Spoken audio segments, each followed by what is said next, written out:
Q&V stands for Quality and Validation, and it's apart from the registrar's office. And the main role of quality and validation is to make sure that regulations are applied consistently across the university, and also to give advices to students on topics related to academic procedures, validation and regulations.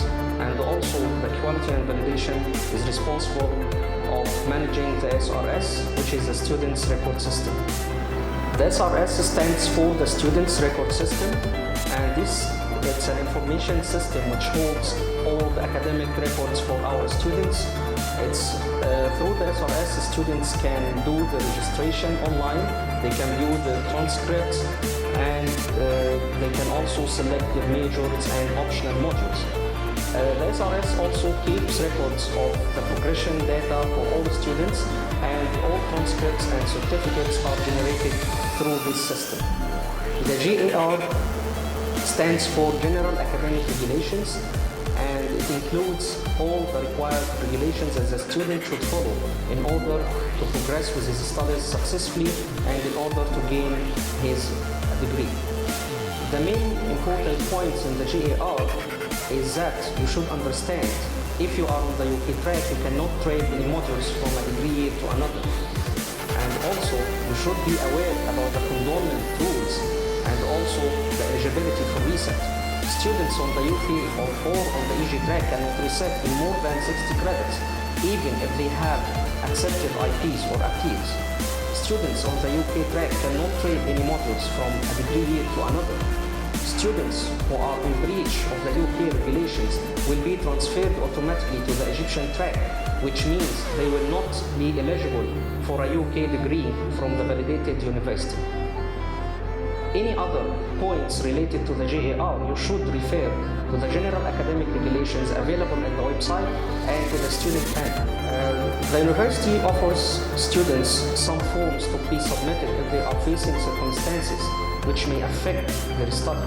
For example, the IP, which stands for Impaired Performance, where a student has some circumstances which affected their performance in specific assessments.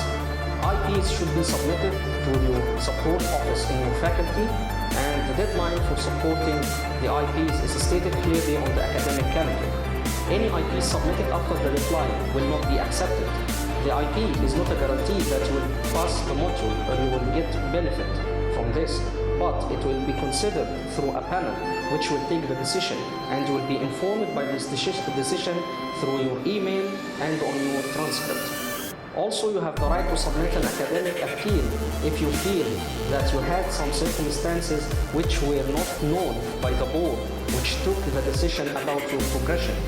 Academic appeals normally are submitted after announcing the results, and the deadline is stated as well on the academic calendar. Any academic appeal submitted after the deadline will not be considered. Also, you have the right to submit an inquiry after announcing the results. The inquiry means you are asking your module leader or the academic staff to review your paper and to make sure that all questions are marked and the mark is added correctly. Inquiries are charged with the fees, and if your inquiry causes a change in your mark, you will be refunded. Inquiries, the deadline for submitting inquiries is normally 1 week after announcing the results, and students cannot submit any inquiry after that date. Also, there is an option for students who are going to repeat the year because they are in the UK track and they cannot trade. There is an option for them to transfer to the Egyptian track, and this form should be filled and signed in the Quality and Validation Office and then approved by the Dean. It's a declaration that you agree you will transfer to the Egyptian track and you will not gain a UK degree.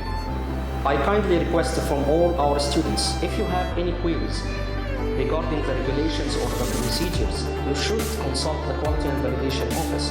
The office is located in Building B, Room 2012, or you can send your inquiry through an email to q&vstaff@due.edu.eg. All the forms, IP forms, academic appeal forms, inquiries, all these forms are available on the website under Quality and Validation section.